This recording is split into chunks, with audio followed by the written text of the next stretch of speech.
ఈరోజు మనము క్లాసుకు సంబంధించినటువంటి బిట్ టెట్ ఎగ్జామ్లో కనుక వచ్చినట్లయితే ఆ బిట్టుకు ఆన్సర్ను గ్రామర్ రూల్స్తో సంబంధం లేకుండా, అంటే మనకు గ్రామర్ రూల్ తెలియకుండా మనం ఎలా కరెక్ట్ ఆన్సర్ పెట్టాలనేటువంటిది నేర్చుకుందాం. రైట్? సో ఇది జస్ట్ 1 2 3 4 ఈ 4 రూల్స్ నేర్చుకుంటే మీరు ఈ క్లాస్ ఏదైతే టాపిక్ ఉందో ఆ క్లాస్ టాపిక్ మీకు కంప్లీట్ అయిపోయినట్టే. మిగతా గ్రామర్ రూల్స్ తోటి మీకు సంబంధం లేదు. జస్ట్ ఈ 4 రూల్స్ మీరు నేర్చుకుంటే చాలు. అదేంటిదంటే గమనించండి. ఫస్ట్ బిట్ ఎలా ఇస్తాడంటే ఇలా ఇస్తాడు. ఒక దగ్గర బ్లాంక్ ఇస్తాడు, దాన్ని నింపమని చెప్తాడు. రైట్? సో అదొకసారి ఫస్ట్ బిట్ చూద్దాము. ఫస్ట్ బిట్ చూస్తే మనకు బిట్ ఎలా వస్తుందో అర్థమవుతుంది. రైట్? గమనించండి. If it dash we will stay at home అంటే అర్థం ఏంటిదంటే వర్షం కనుక పడినట్లయితే మేము ఇంటి దగ్గర ఉంటాం. రైట్? అది దాని యొక్క అర్థం. సో ఇప్పుడు గమనించండి, అక్కడ మనకు ఆన్సర్ ఏమొస్తుంది ఇక్కడ. రైట్? సో మీకు లాజిక్ తెలిస్తే డైరెక్ట్గా మీరు ఏం చేస్తారంటే ఇది ఆన్సర్ అని పెట్టేస్తారు. అది ఎలానో ఇప్పుడు చెప్తా చూడండి. ఇగో ఈ రూల్ ప్రకారం అనమాట. అంటే గమనించండి, విల్ గనక ఉంటే, అంటే ఇక్కడ విల్ ఉంది కదా, విల్ గనక ఉంటే ఆన్సర్ ఏమవుతుందంటే V1 ఉండాలి. ఇదేంటిది? V1 వర్బ్ యొక్క మొదటి రూపం. రైట్? ఇది గమనించండి. రైట్? ఇప్పుడు ఇక్కడ చూడండి, ఇక్కడ ఏముంది? రెయిన్డ్ అంటే V2. ఆన్సర్ అవుతుందా? కాదు. ఎందుకంటే మనకు కావాల్సింది ఏంటిది? V1 మాత్రమే. విల్ రెయిన్ అవుతుందా? కాదు. ఎందుకంటే V1 కావాలి. హ్యాడ్ రెయిన్ అవుతుందా? కాదు. ఎందుకంటే V1 కావాలి. సో అది లాజిక్ అనమాట. సో ఇప్పుడు ఒకసారి లాజిక్స్ చూద్దాం. ఒక సెంటెన్స్ కనుక జనరల్ ట్రూత్ను కనుక అది ఎక్స్ప్రెస్ చేస్తే, అంటే అది జనరల్ ట్రూత్ కనుక చెప్పేదైతే అప్పుడు మనము దాని యొక్క లాజిక్ ఎలా ఉంటుందంటే V1 ఉంటుంది. ఓకే? V1 అనే గుర్తుపెట్టుకోరు. రైట్? ఇది బిట్ వచ్చినప్పుడు మళ్ళీ నేను మీకు ఎక్స్ప్లెయిన్ చేస్తాను. అది ఎప్పుడు? జనరల్ ట్రూత్ అయినప్పుడు. జనరల్ ట్రూత్ అంటే సూర్యుడు తూర్పున ఉదయిస్తాడు. ఓకే? నీళ్లను వేడి చేసినప్పుడు అవి మరుగుతాయి. సో ఇవే జనరల్ ట్రూత్స్. నేను చెప్తా, వాటి మీద బిట్స్ కూడా ఇచ్చాను. సో అక్కడ మీరు అర్థం చేసుకుంటారు. ఇది మొదటిది. రెండవది, V1 కనుక ఉంటే అవతల సెంటెన్స్లో విల్ ఉంటుంది. ఇక్కడ ఇది అదే. ఓకే? ఇక్కడ విల్ ఉంది కాబట్టి ఇక్కడ V1 వస్తుంది. ఓకే? ఈసారి ఏం చేస్తాడంటే ఇది ఇక్కడ ఇస్తాడు, ఇక్కడ ఏమొస్తుందని అంటాడు. జస్ట్ మనం విల్ ఈ ఆప్షన్స్లో విల్ ఉన్నది సెలెక్ట్ చేసుకుంటాం. ఆ విధంగా అనమాట. అంటే మీకు ఇది ఇచ్చి ఇది అడుగుతాడు, లేదంటే ఇది ఇచ్చి ఇది అడుగుతాడు. విల్ ఉందంటే V1 ఉన్నది సెలెక్ట్ చేసుకోవాలి. V1 ఉందంటే V1 ఉన్నది సెలెక్ట్ చేసుకోవాలి. వర్బ్ యొక్క మొదటి రూపం. నెక్స్ట్, వర్ కానీ V2 కానీ ఉంటే, ఇక్కడ వర్ కానీ V2 కానీ ఉంటే ఆన్సర్లో వుడ్ కానీ కుడ్ కానీ షుడ్ కానీ ఉంటుంది. రైట్? బిట్ చేసేటప్పుడు ఆల్రెడీ అవి ఎక్స్ప్లెయిన్ చేస్తామని కన్ఫ్యూజ్ అవ్వకండి. జస్ట్ మీకు లాజిక్ ఎలా ఉంటుంది అనేది ఎక్స్ప్లెయిన్ చేస్తున్నా. ఆ లాజిక్ ఎలా అప్లై అవుతుంది అనేది నెక్స్ట్ మేము చెప్తాం. హ్యాడ్ ప్లస్ V3 ఉంటే వుడ్ హ్యావ్ ఉండాలి. వుడ్ హ్యావ్ ఉంటే హ్యాడ్ ప్లస్ V3 ఉండాలి. ఇప్పుడు మనం బిట్లోకి వెళ్దాం. రైట్? సో గమనించండి, మొదటి బిట్ విల్ ఉంది. ఇక మనం మొత్తం చదువు. విల్ ఉంటే ఏముండాలి? ఇక్కడ ఉంది కదా, V1 ఉండాలి. ఇదేంటిది? V2 అంటే ఇది ఆన్సర్ కాదు. ఇదేంటిది? విల్ తోటి ఉంది, ఆన్సర్ కాదు. హ్యాడ్ తోటి ఉంది, ఆన్సర్ కాదు. మనకు V1 ఉంది, ఏంది? B option. కింద రైట్ ఆన్సర్ ఏమి ఇచ్చాడు? బి. సో అదే లాజిక్. రైట్? నెక్స్ట్ బిట్ చూద్దాం. ఇఫ్ యూ హీట్, ఇంతకుముందు చెప్పాను కదా, నువ్వు కనుక వేడి చేస్తే ఏమవుతుంది? అది బాయిల్ అవుతుంది. గమనించండి. సో అంటే V1 ఉంది. జనరల్ ట్రూత్ ఏముండాలి? V1 ఉండాలి. మెల్టెడ్ V2 అంటే కాదు. విల్ మెల్ట్ అసలుకే రాదు. హ్యాడ్ మెల్ట్ రాదు. మనకు కావాల్సింది ఏంటిది? V1. ఓకే? ఇక్కడ ఉందా లేదా? ఉంది. అదే answer. Right? So answer C. మనం టిక్ చేసింది సి. నెక్స్ట్ బిట్ గమనించండి. ఇక్కడ ఏముంది? సెకండ్ది చూసుకోవాలి. బ్లాంక్ ఉన్నది కాదు, బ్లాంక్ పక్కన ఉన్నది విల్ ఉంది. విల్ ఉంటే ఏముండాలి? V1 ఉండాలి. ఉందా లేదా? రైట్? చూడండి, ఇగో విల్ ఉన్నది ఇది ఉంది కాబట్టి సో గమనించండి, విల్ ఉన్నది ఉంది కాబట్టి మనకి ఎందులో ఉండాలి, V1 ఉన్నది ఉండాలి. ఇది V2 కాదు, విల్ వర్క్ కాదు, హ్యాడ్ వర్క్ కాదు, ఆన్సర్ బి అవుతుంది. సో సెంటెన్స్ చదివినా చూడండి, if he works hard, he will pass. Right. So మన ఆన్సర్ వచ్చేసి బి అవుతుంది. కింద ఇచ్చిన ఆన్సరు బి. సో ఇంత ఈజీ అనమాట, మీకు లాజిక్ తెలిస్తే అంత ఈజీ ఉంటుంది. సో ఇంకోసారి ఇంకో సెంటెన్స్ గమనించండి.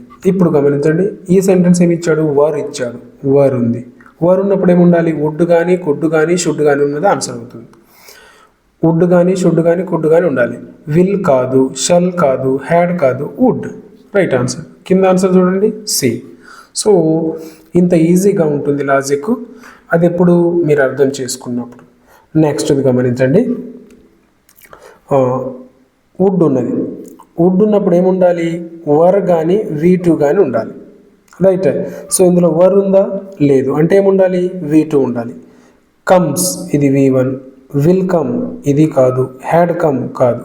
కేమ్, కేమ్ అనేటువంటిది V2. సో ఆన్సర్ ఏమవుతుంది, బి అవుతుంది. రైట్. నెక్స్ట్, సో క్లాజ్ అనేటువంటిది మనం ఎంతో టఫ్ అనుకుంటాం, ఇఫ్ క్లాజ్, కానీ ఇంత ఈజీ అనమాట. నెక్స్ట్ గమనించండి, ఇఫ్ దే ఇన్వైట్ అనేటువంటిది ఏంటిది, V1 ఉంటే ఏముండాలి, విల్ ఉన్నటువంటిది ఆన్సర్ అవ్వాలి. సో విల్ ఎక్కడుంది, ఇది. రైట్. సో ఆన్సర్ ఏమవుతుంది, సి అవుతుంది. ఇది సి, సారీ, ఇది టేబుల్ సెట్ చేసేటప్పుడు అటు వెళ్ళిపోయింది. సో ఇది ఏ, ఇది బి, ఇది C. C is the answer, will. Right. Next, మీకు లాజిక్ అర్థం అవుతుందని అనుకుంటున్నాను. కొన్ని బిట్స్ ప్రాక్టీస్ చేస్తే మీకు ఆటోమేటిక్గా క్లిక్ అవుతుంది. గమనించండి. ఇప్పుడు ఇఫ్ యూ హ్యాడ్ స్టడీడ్ ఎక్కడుంది, హ్యాడ్ ఉంది. స్టడీడ్ అంటే V3 ఉంటే ఆన్సర్లో ఏముండాలి, వుడ్ హ్యావ్ ఉండాలి. ఎక్కడుంది, ఇది answer. Right. Next, so next bit చెప్పే ముందు ఇంకా మా ఛానల్ను సబ్స్క్రైబ్ చేసుకోకపోతే తప్పకుండా సబ్స్క్రైబ్ చేసుకోగలరు. సో మీరు ఇక్కడ గమనించాల్సింది ఏంటిదంటే, ఇంగ్లీష్ గ్రామర్కు సంబంధించిన ప్రతి టాపిక్ మీద ఇంత ఈజీ లాజిక్స్ తోటి నేను వీడియోలు చేయడం జరిగింది. సో ఇంకెవరైనా చూడకపోతే తప్పకుండా చూడగలరు, మా ఛానల్ను సబ్స్క్రైబ్ చేసుకోగలరు, మీ ఫ్రెండ్స్ తోటి షేర్ చేసుకోగలరు. అయితే నా ఛానల్లో సబ్స్క్రైబ్ చేసుకోవడం ద్వారా మీకు జరిగేటువంటి లాభం ఏంటిదంటే, ఇటువంటి గ్రామర్ టాపిక్ మీద మనం క్లాస్ ఉంటుంది, ఆ క్లాస్తో పాటు ప్రాక్టీస్ టెస్ట్ ఉంటుంది. ప్రాక్టీస్ టెస్ట్తో పాటు మీరు ఈ మెటీరియల్ను వాట్సాప్ ద్వారా పీడిఎఫ్ను డౌన్లోడ్ చేసుకోవచ్చు.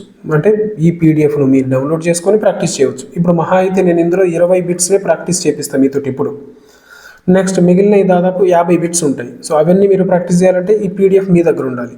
కాబట్టి నా వాట్సాప్ గ్రూప్లో జాయిన్ కండి. జాయిన్ అవ్వడం ద్వారా మీరు ఈ పీడిఎఫ్ను అక్కడ నుంచి డౌన్లోడ్ చేసుకోవచ్చు. అయితే మీకు ఇంకో డౌట్ రావచ్చు, ఎలా జాయిన్ కావాలని. సో నేనేం చేస్తా అంటే, ఈ వీడియో యొక్క మొదటి కామెంట్లోనే నేను వాట్సాప్ గ్రూప్ యొక్క లింక్ పెడతాను, అక్కడ నుంచి జాయిన్ అయ్యి పీడిఎఫ్ డౌన్లోడ్ చేసుకోవచ్చు మీరు. రైట్. సో ఇక్కడ గమనించండి. Next, if water it turns into stream. Right. So ఇది కూడా ఎలా అంటే general truth, scientific fact. Right. ఇది ఒక్కటి మాత్రం గమనించాలి. So if water, okay, so ఇది అంటే ఎలా ఉంటుందంటే V1లో ఉంటుంది. సో ఇక్కడ టన్స్ అనేటువంటిది V1. సో మనకి ఇక్కడ V1 ఏముంది, boils V1, boiled V2, will boil, ఇది ఈ విధంగా హ్యాడ్ బాయిల్డ్ ఈజీగానే గుర్తుపట్టవచ్చు మనం. సో ఇది ఆన్సర్ అవుతుంది. గమనించండి. నెక్స్ట్ బిట్, డాష్, వుడ్ ఉన్నది.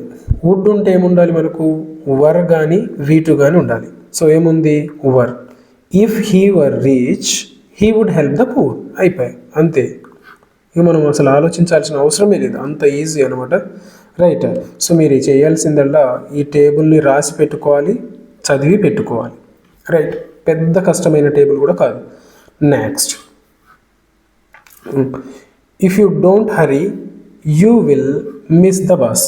డోంట్ హరీ ఇక్కడ గమనించండి, ఇది కూడా V1లో ఉంది. V1లో ఉన్నప్పుడు ఏముండాలి ఇక్కడ అంటే విల్ ఉన్నటువంటిది ఆన్సర్ అవుతుంది. గమనించండి, ఇక్కడ గమనించాల్సింది ఏంటంటే ఇది V1లో ఉంది. V1లో ఉన్నప్పుడు విల్ ఉన్నట్టు ఆన్సర్ అవుతుంది. Right. Will. If you don't hurry you will miss the bus. Next ఈ సెంటెన్స్ గమనించండి. ఏముంది? వుడ్ ఉంటే ఏముండాలి? వర్ కానీ V2 కానీ ఉండాలి. సో నోస్ అనేటువంటిది V1, విల్ నో అనేటువంటిది మనకు కాదు, హ్యాడ్ నోన్ అనేటువంటిది కాదు. తర్వాత ఇక్కడ గమనించండి, ఈ V2 ఉండాలి కదా మనకు. న్యూ, నో అనేటువంటిది మొదటి రూపము, న్యూ V2, కాబట్టి ఇది ఆన్సర్ అవుతుంది. నెక్స్ట్ ఇక్కడ వుడ్ ఉన్నది. వుడ్ ఉంటే మన ఆన్సర్ ఏమవుతుంది? వర్ కానీ V2 కానీ ఆన్సర్ అవుతుంది. రైట్, గమనించండి, ఇందులో నో ఇవన్నీ మిగతాయి. సో న్యూ అనేటువంటిది V2, రైట్, అదే ఆన్సర్. నెక్స్ట్ ఇక్కడ గమనించండి, if you press the switch అంటే V1, రైట్, V1 ఉంది. మనకు ఆన్సర్లు ఏముండాలి? విల్ ఉన్నటువంటిది ఆన్సర్ అవ్వాలి. Had started, starts, started. Okay, sorry ఇక్కడ గమనించండి,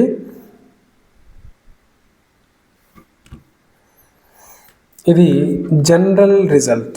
general, if you press the switch, this switch, then fan starts, right, ఇది ఆన్సర్ అవుతుంది. నువ్వు స్విచ్ నొక్కితే ఫ్యాన్ స్టార్ట్ అవుతుంది, అది జనరల్ రిజల్ట్. సో ఇటువంటి వాటి ఎప్పుడు మాత్రమే, ఇటువంటి సందర్భాల్లో మాత్రమే మనం కొంచెం జాగ్రత్తగా ఉండాలి, మిగతా అన్నీ ఓకే, రైట్. సో అంటే ఇక్కడ ఏమొస్తుంది? ఇప్పుడు స్టార్ట్స్ అనేటువంటిది ఆన్సర్ అవుతుంది. నెక్స్ట్ మనం లాజిక్ ఫాలో కాకపోతే ఆన్సర్ తప్పు అవుతుంది. చూడండి, గమనించండి, if it tomorrow will cancel, will ఉంది, విల్ ఉంటే ఉండాలి V1 ఉండాలి. సో V1 ఎక్కడుంది ఇందులో? అది గమనించాలి. రెయిన్స్, ఇది V2, ఇది విల్ రెయిన్, ఇది ఫ్యూచర్ టెన్స్, ఇది పాస్ట్ పర్ఫెక్ట్. సో మనకు ఆన్సర్ వచ్చేసి 2 అవుతుంది, అంటే రెయిన్స్ అవుతుంది. If it rains tomorrow we will cancel the trip. Next had reached, had plus V3 ఉంది, అంటే వుడ్ హ్యావ్ ఉన్నటువంటిది ఆన్సర్ అవుతుంది. ఎక్కడుంది అది? ఇది. If she had reached early she would have met him, right. So answer C is the correct answer. Next so ఇక్కడ ఏముంది? Would ఉంది. వుడ్ ఉన్నప్పుడు వర్ కానీ V2 కానీ ఉండాలి. సో V2 ఎక్కడుంది ఇందులో అంటే ఇది హ్యాస్, హ్యాడ్, హ్యాడ్. సో ఇది ఆన్సర్. సో ఇది కండిషనల్ క్లాసెస్కు సంబంధించినటువంటి కంప్లీట్ ఇన్ఫర్మేషన్ విత్ లాజిక్స్ తోటి. సో మీకు లాజిక్ అర్థమైందని అనుకుంటున్నాను. సో లాజిక్ అర్థమై మీరు ఇంకా బిట్స్ ప్రాక్టీస్ చేయాలి అనుకుంటే నేను ఈ పీడిఎఫ్ను వాట్సాప్లో ప్రొవైడ్ చేస్తాను, అక్కడ నుంచి మీరు చేయవచ్చు. సో మీరు చేయవలసిందల్లా please subscribe my channel. Thank you so much.